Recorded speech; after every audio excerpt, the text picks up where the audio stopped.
All right. I am here with Matthew Adelstein, aka Bentham's Bulldog. And Matthew, or Bentham's Bulldog, however you prefer to be addressed, I will let you introduce yourself as you see fit at the start. So thanks for having me on. Yeah, my name is Matthew. I write the blog Bentham's Bulldog. I'm a visiting scholar at Forethought, an AI-related think tank, for about 2 more days. And then I'm starting a PhD in philosophy at Princeton. I write about various topics. The one that I expect we'll be talking about most today is philosophy of religion, also other philosophical topics, ethics, for example, and also just other non-philosophical topics, just whatever I'm thinking about. Had a piece about what led to the extinction of megafauna, for example. Yeah. Yeah, it's a great blog, very eclectic, and I'll provide the link in the description. Everybody should subscribe. What was the origin of the name Bentham's Bulldog? Were you an avid Benthamite early on?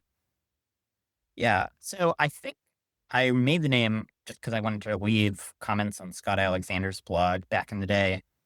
It was just as Huxley was known as Darwin's Bulldog because he would do these big public debates defending Darwinism. The idea was to do that for Bentham. Now, over the years, I've grown less Benthamish. So I used to be hedonic utilitarian, thinking that pleasure and pain were the only things that mattered. And now I don't think that anymore. I'm still a utilitarian, so I still think that the right act is the one that has the best consequences, and that consequences are determined by summing up the welfare of everyone in the world. But now I have a different view about what welfare consists of. So I think it's not just pleasure that makes your life good, and it's not just pain that makes your life bad. I think that relationships make your life go well intrinsically. So if your loved ones were all swapped out by robots, even if this had no effect on the pleasantness of your conscious experience, I think this would be bad for you because it would mean that you no longer had a number of meaningful relationships that you thought you. There might be other goods on the objective list. I'm open to some important items of knowledge being on the objective list. So if you're systematically deceived in all your beliefs, that seems bad for you, even if it doesn't cause you suffering. I'm sympathetic to achievements being on the objective list. But the things I'm most sold on being on the list are basically pleasure and relationships. Yeah, fellow objective list theorist here, so I'm very sympathetic to all of that. Okay. Yeah, as we were saying before we started recording, I think we share quite a few philosophical priors, and so there's a lot of stuff we could talk about. But I thought it'd be cool this time to focus You must be on, right about a lot of things. so we can just encourage each other. I thought it'd be cool to focus mostly on philosophy of religion here in this first chat. Maybe we can talk about other stuff down the road. So something that we have in common, I think, is that we both became sympathetic to theism as a result of philosophical arguments, not as a result of a background of being religious or necessarily having a lot of religious experiences, but just weighing the various considerations, the arguments, and coming to think over time that there are actually some pretty good ones for theism. So I wanted to kind of start off there. What do you think are the best arguments for the existence of God? In the course of providing that answer, also, if you want to go through something of an intellectual biography, what were the arguments that first started moving you? Take it away. Yeah. The three arguments I find most convincing for theism are the Anthropic Argument, the Psychophysical Harmony Argument, and the A Priori Fine-Tuning Argument. I'll talk a bit about each of those. And as I was becoming more sympathetic to theism, these were some of the arguments that really weighed on me a lot. There wasn't any single argument that convinced me. It was more just considering a number of different arguments and noticing that I thought there were a number of different areas where theism had a more plausible explanation than atheism. And so if there's just one argument or one crucial data point that you struggle to explain, then you should think, oh, maybe there's some explanation for that. But if you notice there are many different ones, then it becomes less plausible that your theory is able to explain all these different pieces of data. So a bit like how if you're a creationist, you start to notice the cracks in your worldview. There are many different things that your worldview seems to explain much worse than alternative worldviews.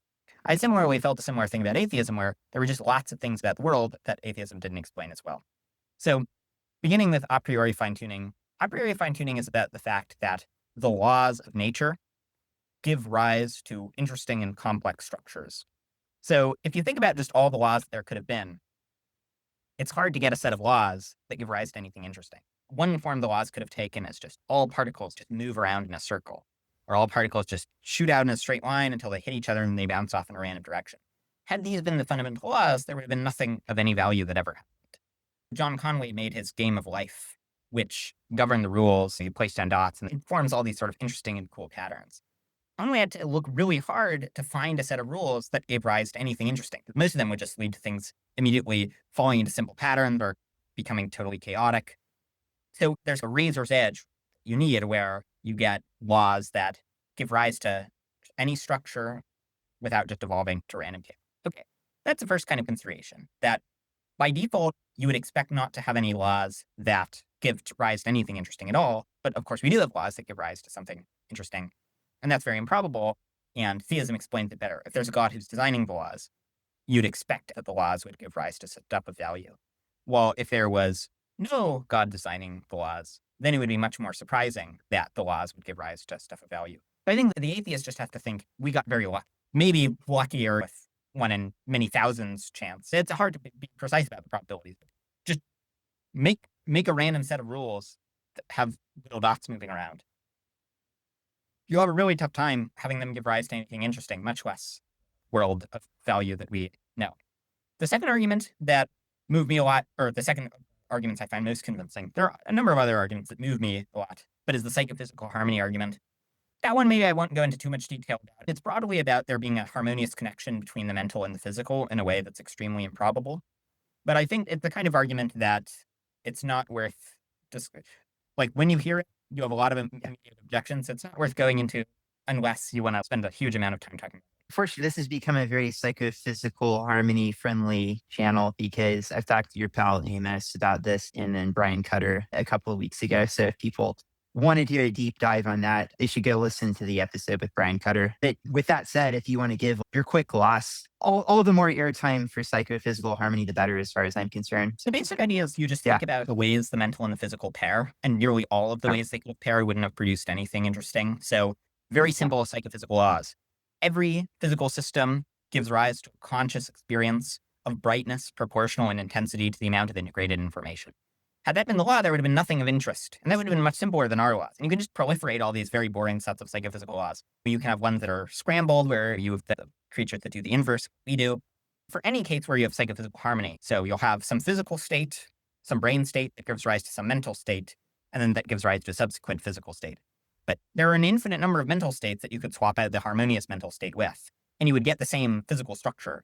And so then it's super surprising that the one that you get is the harmonious. Okay, so that's the argument from psychophysical harmony. And the last argument that moved me a lot was the anthropic argument. This is an argument I invented, so maybe I'm a little biased. I think it's a pretty good argument. Fair enough. The basic idea of the argument, so anthropic reasoning is the branch of philosophical reasoning concerned with how one does probabilistic reasoning about the fact that they exist. So, for example, suppose that a coin gets flipped. If it comes up heads, one person's created, and if it comes up tails, 10 people are created. Suppose you get created as a result of the coin flip.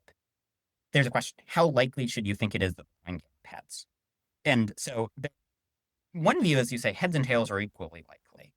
And there's another view where you say tails is 10 times likelier than heads, where you say, because tails predict 10 times more people existing, it makes it 10 times likelier that you in particular would exist. So that second view is the one that I think is correct, that your existence is rendered probable by there being more people that exist.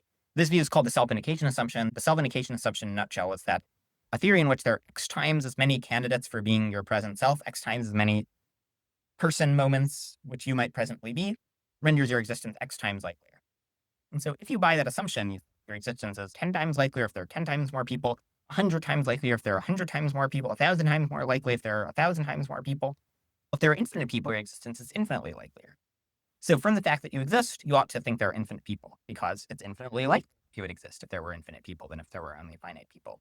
But it doesn't just stop at infinity, because there are larger and smaller infinities. So really, you'll conclude from this is that however many people there could be, that's how many people there are. Now, it turns out there are arguments to show that the number of possible people is some very, very large infinity. I think there's a compelling argument for it being absolute infinity. So like too large to have a definite magnitude, more than Aleph null and Aleph 1 and Aleph 2 and Aleph 3 and so on, more than any infinite set, at least on standard set theory. I think there are arguments for thinking that's the number of possible people. But even if you don't buy those arguments, at the very least, I think it's pretty clear that it's some very large cardinality. There are arguments for why there are lower bounds on the number of possible people as at least 2. The basic point is just, you can show pretty easily that the number of possible people there is more than the number of numbers, the number of real numbers, which includes infinite repeating decimals. Now, from a you conclude the number of people is the very most that it could be. The number of people that there could be is this giant infinity. If it exists, it makes a lot of sense that there would be that number of people. After all, God has no limits how much he can create. And it's good to create. At least, insofar as God didn't create at all, it'd be weird if he's creating 1 or 10 or 100 universes. He'd create a multiverse. Okay.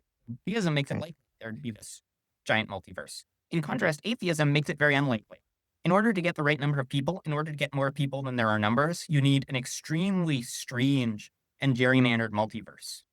The standard multiverses in physics, they don't get you anywhere near enough people. So the argument basically has 3 steps. It says, first, SIA is right. So your existence is likely if there are more people. It says, then, if SIA is right, you should think the number of people is this very large infinity, much more than the number of numbers.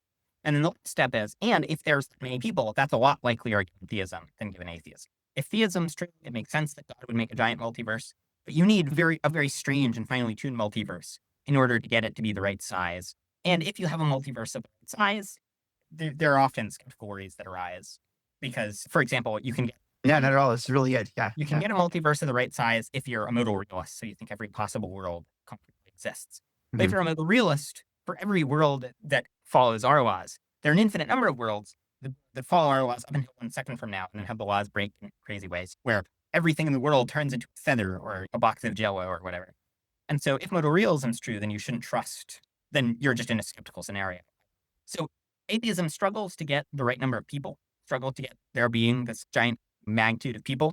And then even if it gets the right number of people, often you'll face skeptical worries. That's the basic argument. I realize many of the steps in that argument are kind of non-obvious, and we can talk about the reasons to think each of the steps is correct, because I think they are supported by extremely strong arguments. The anthropic assumption, the simplification assumption, I just think the arguments for this are as good as the arguments for any view in philosophy. Yes, that's really good. I will say with respect to the anthropic argument, the first time that I encountered this, my reaction to this is just really bizarre. Like so bizarre that truly this is not a good argument. You've kind of won me over, honestly. So yeah, I'm pretty much sold at this point. I know it does just sound very strange to people at first. So maybe I'll ask this way. I know you've talked about this argument a lot. You've written lots of posts on it. What are maybe the 2 or 3 most common misunderstandings that you find people have when they first encounter it? Oh, I think there are basically an infinite number of misunderstandings people have about theories. Maybe I can throw one out if one's not coming to mind, but yeah, go ahead with whatever you're going to go. One misunderstanding is people often think that, so people will often be like, I reject anthropic reasoning. They'll say, you can't really reject anthropic reasoning, where anthropic reasoning is just about how you reason based on the fact that you exist and how you compare hypotheses with different numbers of people. And on every plausible view, there are some things that your existence tells you. So, for example, my credence that my mom is infertile is a lot lower because I exist than it would otherwise be. So, for example, suppose I wake up in a dark room with a red shirt, and there are 2 hypotheses. Hypothesis 1 says 10 guys got created with red shirts, and hypothesis 2 says 1 guy got created with a red shirt and 9 people with green shirts. Seems like I should think heads, or the first hypothesis where the 10 people have red shirts is more likely. So we all have to have some theory about how to do anthropic reasoning. So you can't just swear off anthropic reasoning entirely. Now, so that's one kind of misconception. So when I was talking about theories, you should favor theories in which there are more people. So you might wonder, what are the things that you should think there are more of? Should I think there are ants are conscious on grounds that if ants are conscious, then there are more total conscious beings?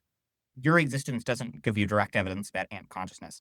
What SIA says is basically, what you should think there are more of is candidates for being your present self. Think about you right now and think about what are the candidates for being me now?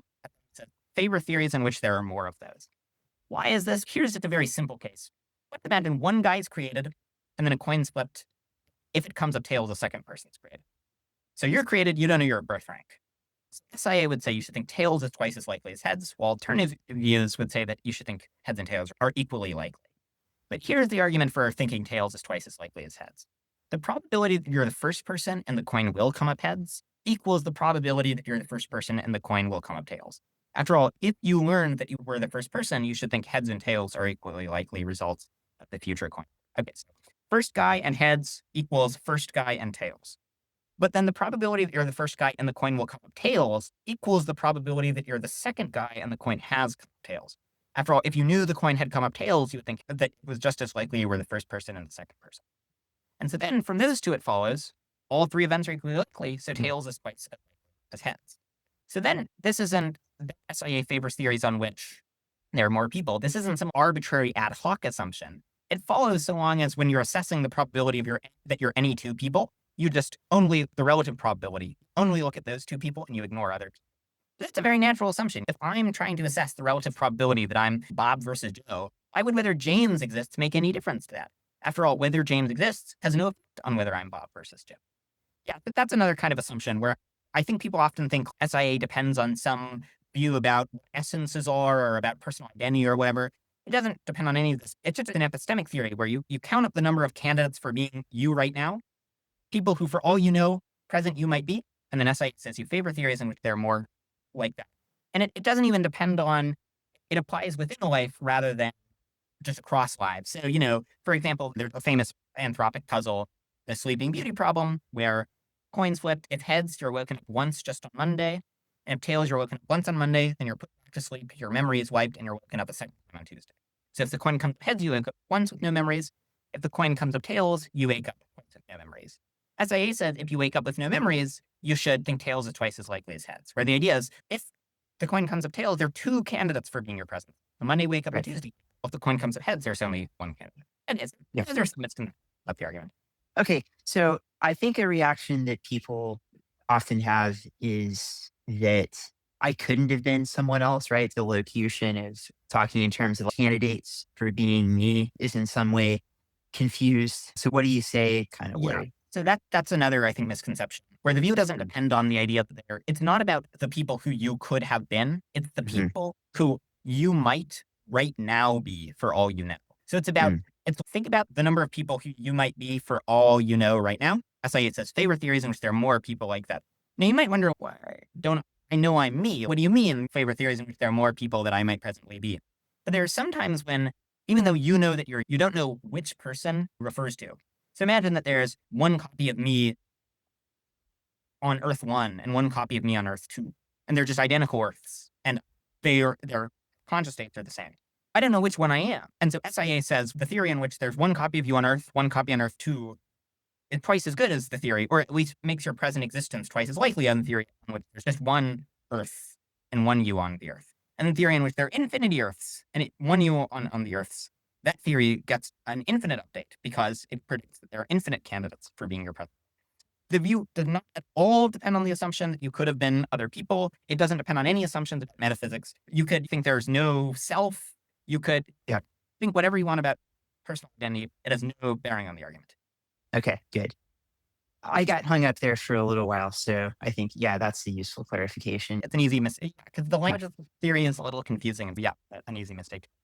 Yeah, I'm sure you've dealt with this before, but it seems less common for people to bring up this kind of worry, maybe because of just who it is you often find yourself in dialogues with. But I can imagine that a lot of religious theists, although they like the conclusion of this argument that God exists, are not really down with the idea that there are infinitely many people, right? So do you ever encounter this? Just a standard Abrahamic theist is like, I think there's this world that I'm not committed to there being like infinitely more people. So, in response to that, do you think? So it's true that it's not a religious commitment of Abrahamic theism that there are infinite other people. It's also not a religious commitment that there aren't infinite other people. I think that religious people can, in general, just follow the evidence where it leads with respect to how many other people there are. It seems like there are plausible theories of physics on which the universe is infinite. And I don't think religious people should reject those views out of hand because they imply the universe is infinite. So I don't really see the conflict between religion and religious commitments and this. The other thing is, once you think there's a perfect God, and this perfect God is being perfect, it's good to create stuff, good to create worlds full of happy people, especially if you give them good afterlives. Why would you stop after making one world? I think if God exists, it's very likely that you'd have a very large multiverse. I also think the argument just gives you strong reason to think that there was a large multiverse, in that the argument says your existence is infinitely improbable unless there's very large multiverse. So I should update in favor of think there's an infinite multiverse. I suspect the reason that in practice religious people often deny that there's an infinite universe is that religious apologists often deny it because they'll think that they want to defend one of the premises of the Kalam, which says that there can't be a past infinite. So they'll deny that you can have infinites at all. This, I think, is a very implausible position. It's very unpopular among philosophers of math and among philosophers in general. There just seem to be a number of different things that are each infinite. So thinking that there are no actual infinites, it commits you to nominalism. So it commits you to thinking there aren't any numbers. It commits you to thinking, so long as the future is infinite, it commits you to thinking, to being an atheist. Even if you are an atheist, it's not clear that it's enough because seems like the number of future people that there will be is infinite, or the number of future days that there will be. Definitely, there's an actual fact of the matter about how many there will be, and that seems to be an actual infinite. If you press a button that harms one person tomorrow, 2 people the day after, 3 people the day after, and you ask how bad is pressing the button, it seems infinitely bad. It seems like space is infinitely divisible. It seems like physics seems to point at least weakly in the direction of space being infinitely large. So all this is to say that if you deny that there are infinites, then you have to think lots of extremely strange things, extremely controversial philosophical views that are independently undermotivated on purely a priori grounds. I don't think that's very promising.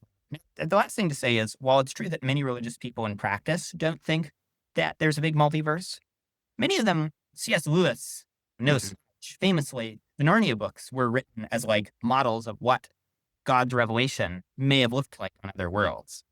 So I think often when people are, I think people often have a kind of narrow-minded view where they think too much about what their explicit religious commitments are, and they just don't think enough about what would we actually expect the reality where God exists to look like. That often leads to people neglecting plausibility of the multiverse.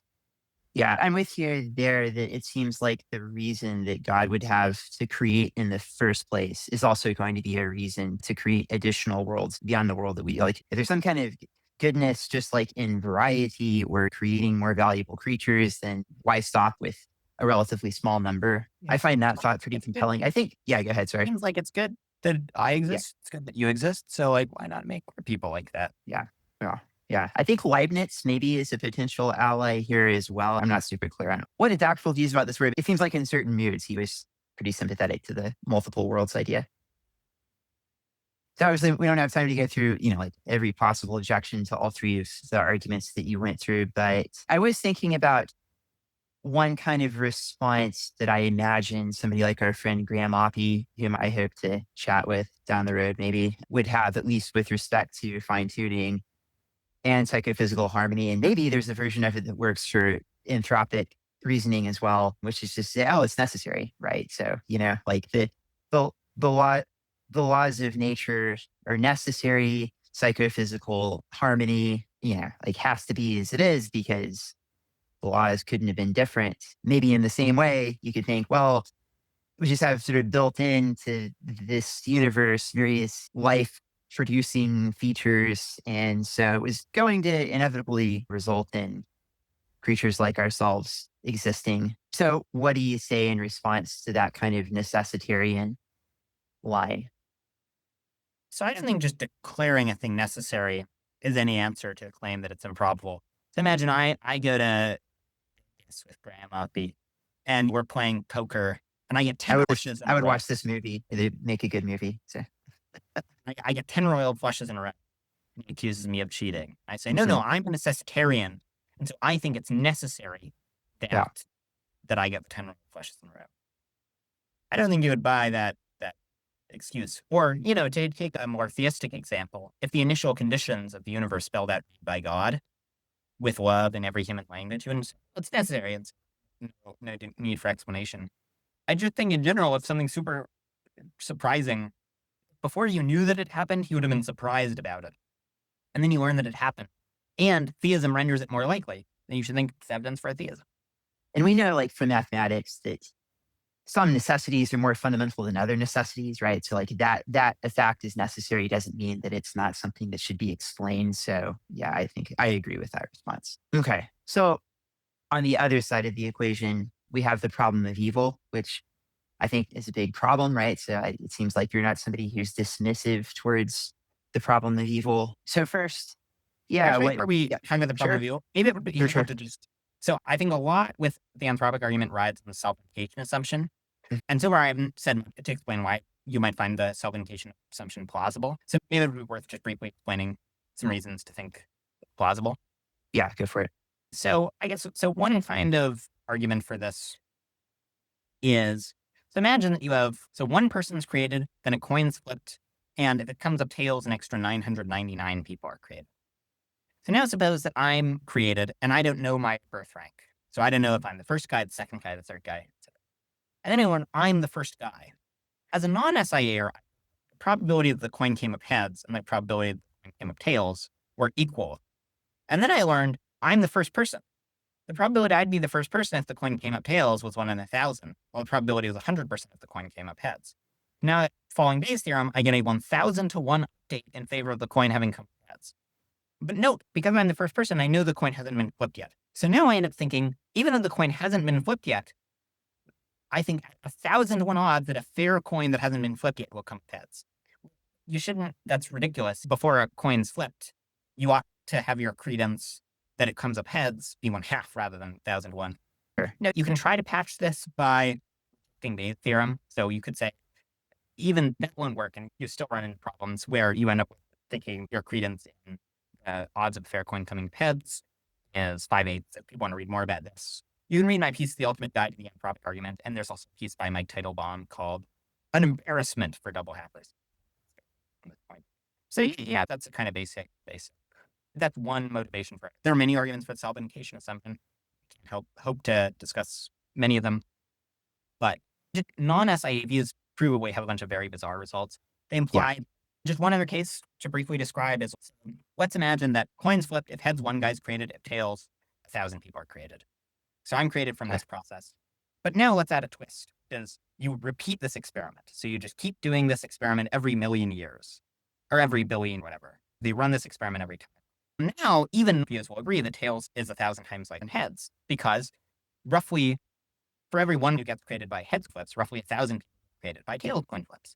Non-SIA views say, then I should think tails is 1,000 times like heads. But if it's done just once, then I shouldn't think tails is 1,000 times likelier than heads. Because if it's done just once, one person gets created by heads coin flips versus 1,000 by tails coin flips.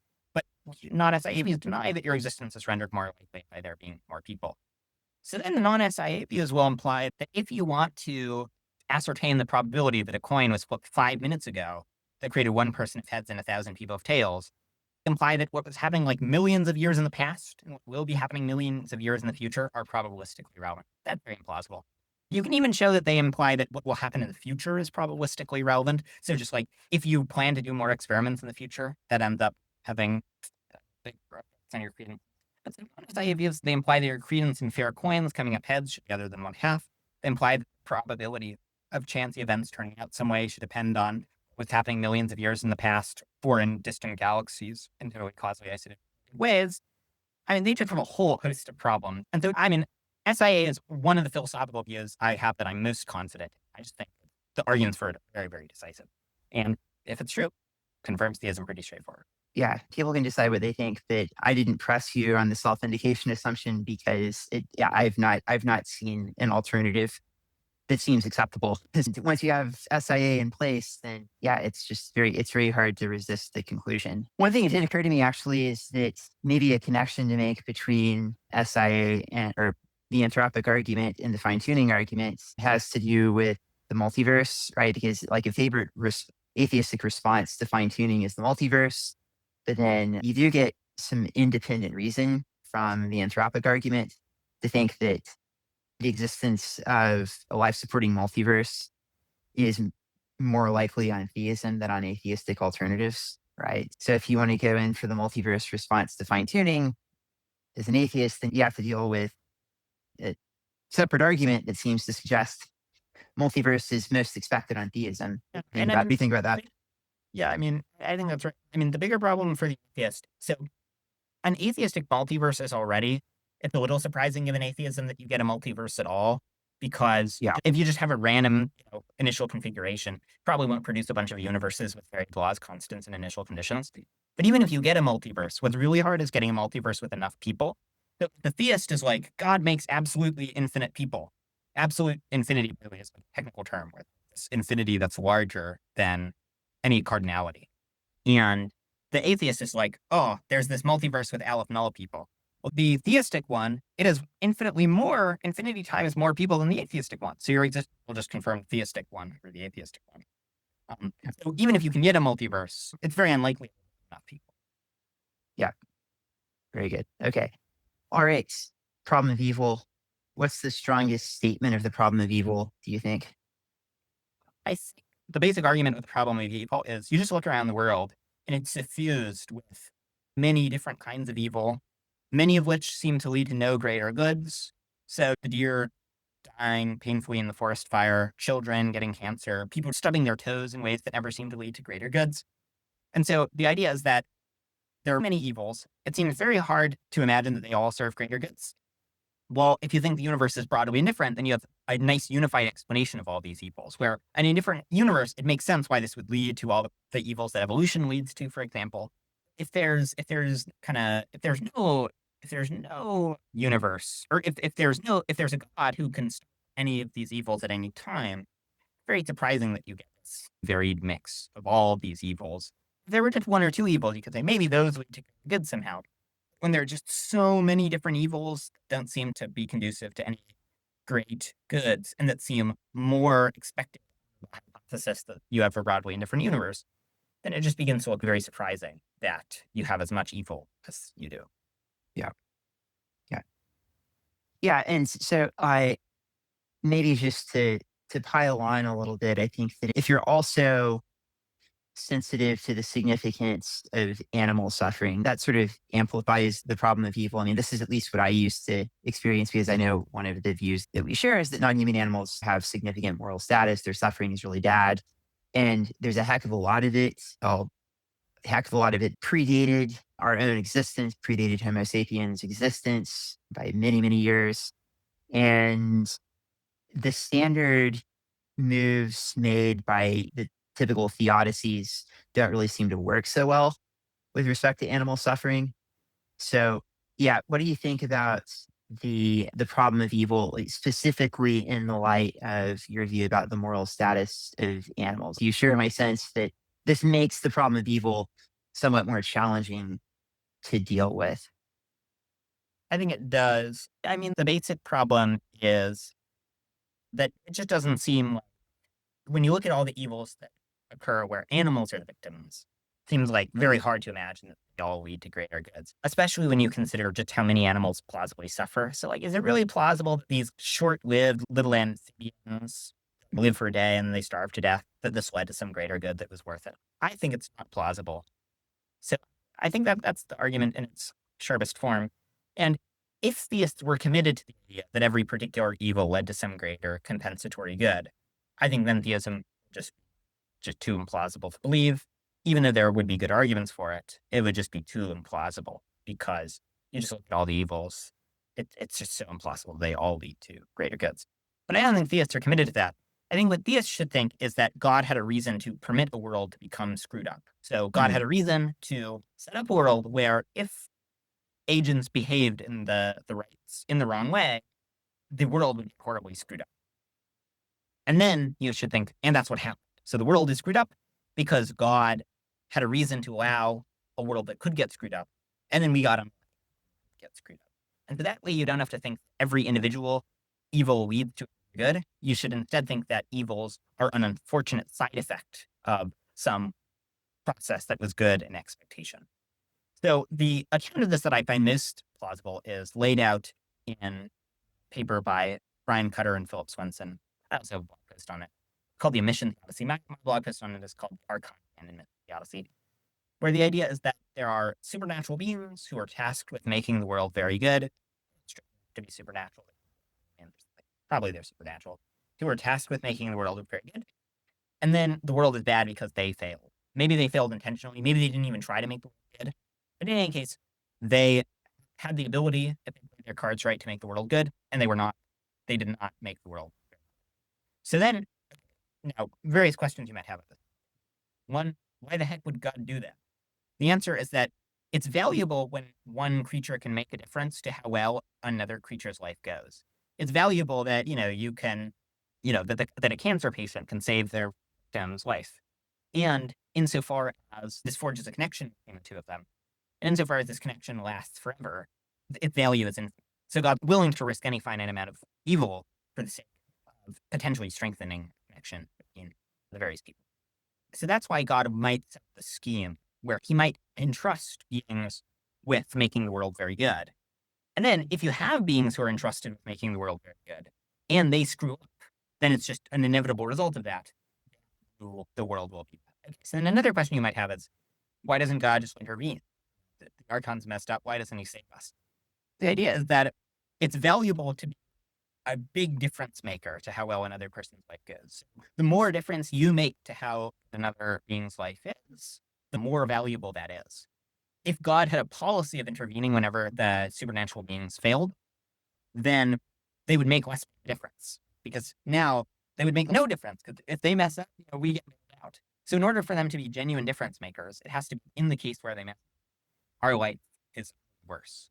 Now, a third question you might have is, okay, but why not make these supernatural beings, these archons, why not just give them overriding dispositions to do the right thing? The idea is that it's more valuable if you do the right thing when it's psychologically difficult than if you're psychologically compelled to do it. And so then it makes sense that God would make it so that it was difficult, require that they use free will. Then you might say, okay, but why doesn't God predetermine these things to do the right thing? Well, a free action can be compelled. And this is true. You can be free to do an act. An outside agent is forcing you to do it. And that holds even if you're a compatibilist. It's just can stand compatibilist account. If we are to be free to make one another's lives go well, there has to be a risk that we mess up and that in our messing up, other people's lives get worse. So that's the kind of basic story. One last question you might have is like, okay, but is it worth it? You look at all the evils in the world and you think, would God really risk all this for the sake of letting the archons make a difference to how well our lives go? But insofar as the connection, them helping us out, would build between them and us, and that would last forever, it would end up having infinite value in the limit. And so if it would have infinite value in the limit, it would be worth it because it's worth risking finite value for infinite. Yeah. Yeah, good. And I'm maybe going to talk to Brian again in the future about the Omission Theodicy, because I do like the general structure of this quite a bit. I guess the response that people are going to have, some sorts of people are going to have, is that this scene is just very ad hoc. Okay, seriously, Matthew, like now we're having to posit these archons, like as part of reality too. And so I'll let you offer your preferred response to that. I'll just point out myself that basically like everybody's going to have to make some ad hoc, what might seem like ad hoc moves in trying to make sense of reality. And I think that like there's, for reasons that we've set out here, there's a worry that the atheist has to end up making way more ad hoc moves than the theist ultimately. But yeah, what about that response? Is just, oh, like seriously, archons? Yeah. Note that belief in supernatural beings other than God is something that most religious people throughout history have believed. And most of them believed it not because they thought it helped with the problem of evil. It doesn't seem that implausible once you think there's a God with limitless power who likes creating stuff, that he'd make beings other than himself and human. He'd make beings where a variety of other sorts of beings. Now, I agree. There's some elements of the theodicy that are a bit implausible. I agree evil is evidence against theism. If there's anything like outrageously implausible. And so far as my implausibility is only as bad as the atheists will have to say about fine-tuning. This argument and the fine-tuning argument crash into each other and they both explode and they're both like wiped.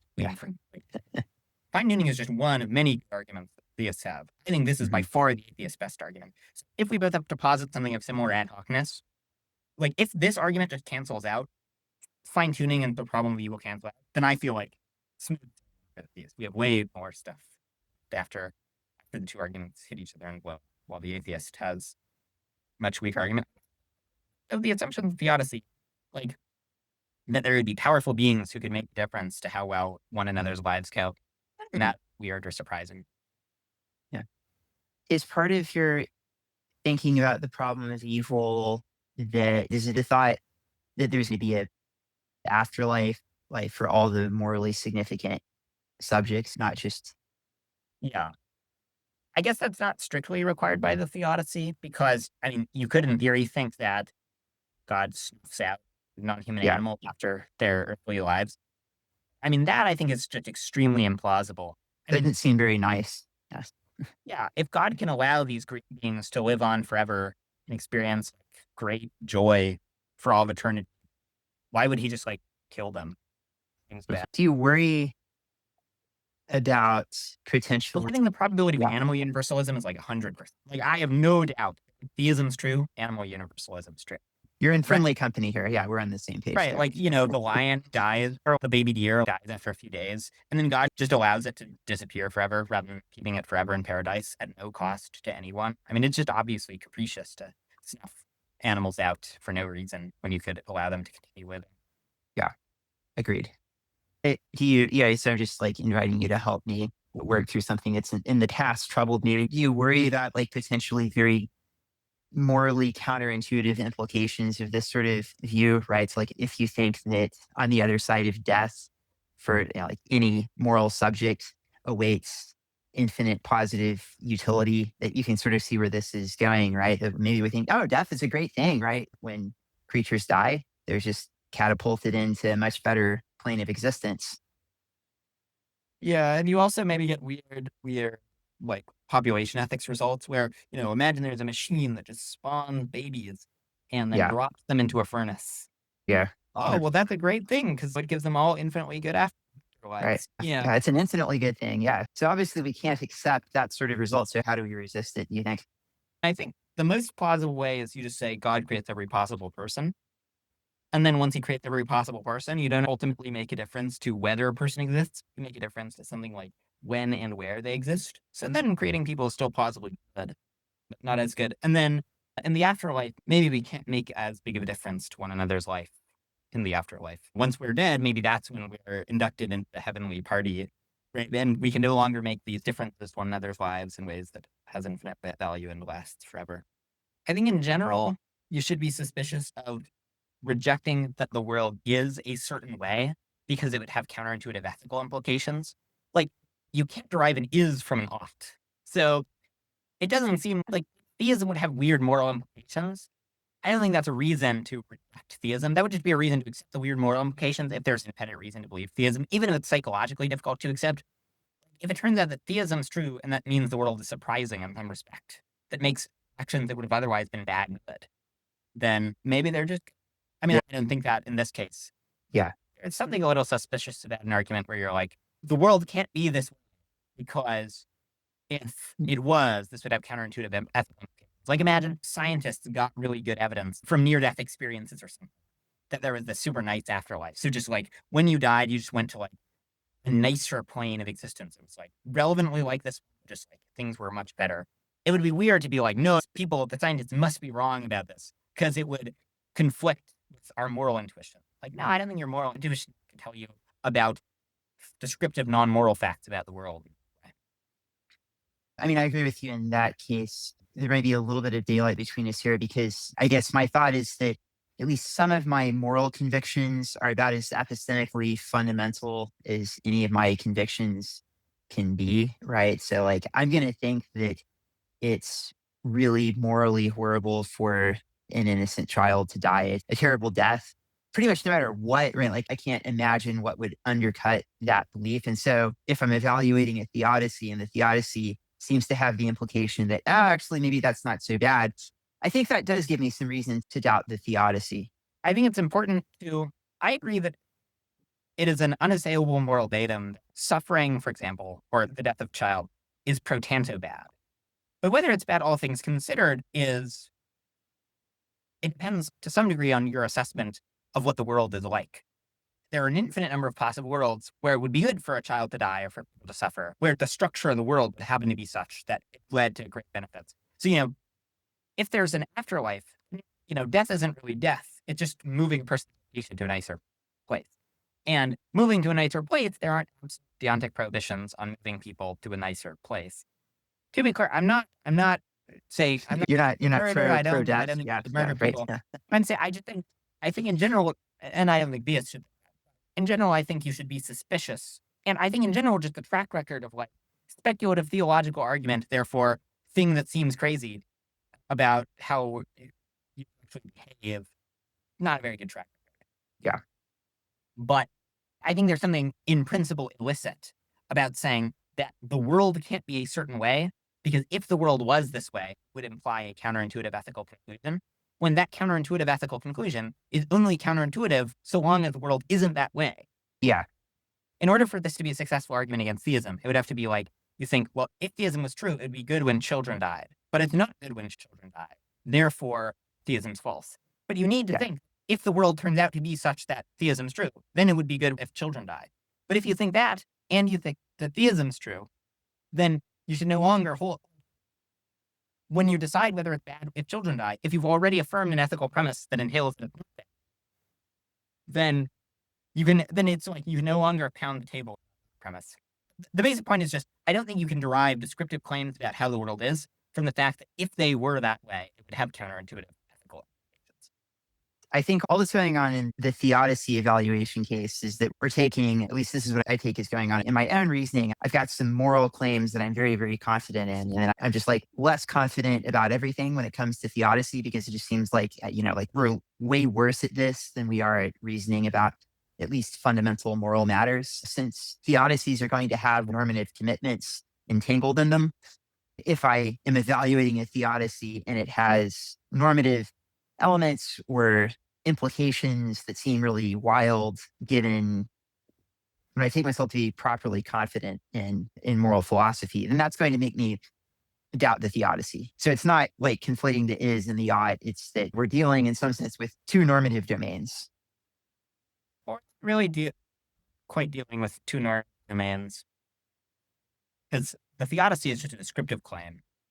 Right. Yeah, I guess we're in the domain of thinking about value, like what God would have reason to value, what matters, and so forth. So it seems like it's but it's descriptive in the is the thought that God wouldn't set up the world in a way that conflicted with our ethical intuitions.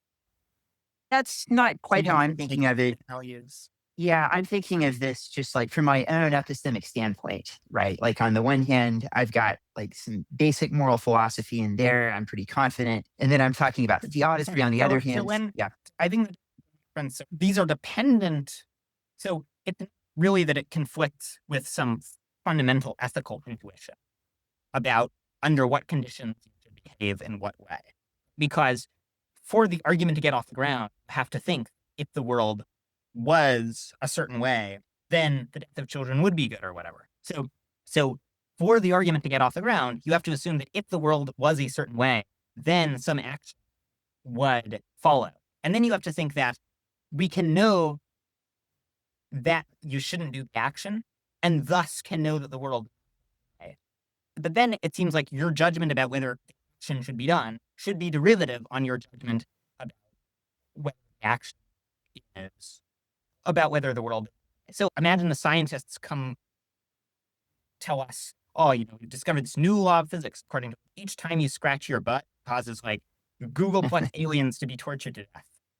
And then you're like, no, I reject this theory categorically because I treat it as a properly basic intuitive judgment that there's nothing wrong with scratching my butt. This is very counterintuitive. It's like, well, you can, if you agree that if their descriptive claim is true, the ethical claim follows, which you have to for the argument to have dialectical force. Then you can't use your knowledge that the ethical claim is false without knowing if the descriptive claim is true to inform whether the descriptive claim is true. Yeah, good. The world just might be weird in all sorts of moral respects. It may turn out that our actions have various surprising on other people. Oh, sure. So yeah, I'll make one more point and then I want to respect your time. We can wind things down. But I think a place where we're aligned is that we think that God would have reason to see to it that we have moral knowledge, or at least like we're capable of having moral knowledge if we do the right stuff. And so is going to probably want to place us in a world where core moral convictions are reliable, right? So that's one thread that I'm pulling on here, is that I'm really, really confident that terrible things happening to children is really, really bad. And I think that if God exists, that kind of judgment is probably reliable. And so therefore, it's also kind of unlikely that God's going to set up reality such that that ends up not being a reliable judgment after all. And then secondly, this is what was really motivating the thought in the first place, is just that in terms like reporting on my own epistemics, I feel like I'm properly much more confident when it comes to like fundamental moral philosophy than when I'm doing theodicy, because I feel very lost when I'm doing theodicy. And so I'm skeptical when I start to settle on a theodicy that conflicts strongly with fundamental moral philosophy. So I think those are the two. Sorry, and I didn't have this totally like worked out in my No, no, question, but and to be clear, I'm pretty sympathetic to this, where it's like, there's a general thing where it's like, if you have some like galaxy-brained argument for some like seemingly crazy behavior, yeah, in general, you should think, oh, it's more likely that I'm wrong about the galaxy-brained argument than about the behavior. So I don't think the fact that, and I agree, you should think, we're not in like a moral skeptical scenario. So it won't be that just all of the things that seem good are bad and all the things that yeah, seem bad are good. yeah, I think that's all possible. The thing I'm suspicious about is when you try to make an inference about how the world is with respect to whether or not there's a God from the ethical implications that have if it were that way. But yeah, I'm more sympathetic to just the idea like, look, theism makes it pretty likely that the way the world would have our moral intuitions broadly on the right track. If it was good for people to die, our intuitions would not be remotely broadly on the right track. yeah, And so, yes, we should be kind of suspicious about theism. And it's not like an entailment of theism. There are ways that theism might be true where this would be true. If just you're to posit in the afterlife and the afterlife's better and stuff. There are ways that theism might be true where this would be false. yes, You can make a bigger difference to other people's lives in this life. So this life produces more value per second. Then that would be false. And maybe even murder would be even worse. yeah, yeah, yeah. I think psychologically, the way that I get out of this myself is by just appealing to uncertainty about the afterlife, right? Like I see strong reasons to be like a hyper universalist, but also I'm not 100% sure of that. Maybe there are bad afterlife scenarios that I should worry about. Maybe I should also worry that there's just oblivion waiting on the other side. And so like given these possibilities of a negative afterlife or no afterlife, that's at least going to be a big part of the story about why, death is on its face bad. I don't know if that. Yeah, I think I'm a bit suspicious of that response because, so it's, maybe the afterlife is bad, but the afterlife might, so if, insofar as the afterlife you think in expectation is infinitely good, Mhm. then you end up with this result. In expectation, death would appear on its face to be infinitely good because, let's say you die 20 years earlier. Maybe that's an extra 20 years of oblivion. Maybe that's an extra 20 years of like hell, but maybe that's an extra 20 years of heaven. And then if you say heaven is like a million times better than hell, and it's more likely you get heaven than hell, then in expectation, it's still better, assuming that these things are infinitely good. So response, I think, I'm a bit suspicious of that response. Okay, fair. We'll have to resolve it another time, I guess. But okay. Last question, if you don't mind. You have time for like one more in the. No, I can chat for I'm to chat. Okay, it's potentially a long answer, and we can talk about it, maybe at a future date. But I'm curious, like, unless there's been a change that I'm not aware of, I think you're not religious. You're not a religious theist, right? You just believe in God, like on independent philosophical grounds. So where does that put you with respect to evaluating the world religions? Do you feel a kind of pull to be religious? I mean, I feel some pull. I think, once you're a theist, you should pretty carefully to see which, if any, of the major religions are right. I mean, still thinking about it, my current best guess is that none of them are right. Mm-hmm. The ones that seem most plausible to me are, in order, Christianity, Bahaism, and Hinduism. But yeah, I would lean towards some kind of pluralism where them uniquely grokking the truth and God kind of communes with people across many different religious traditions.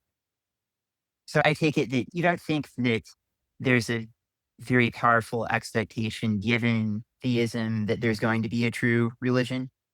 I think it's not improbable there would be, but I don't think it's guaranteed. Once you think God exists, kind of seems like it could go either way. Respect that is a true religion. And yet, you're pretty sympathetic to Pascal's wager, I think. I mean, it's complicated. I think once you buy, there are various other actions that there are potentially Pascalian grounds for taking, might even swamp the value of religious conversions. Suppose that I think the probability of infernalism is very low.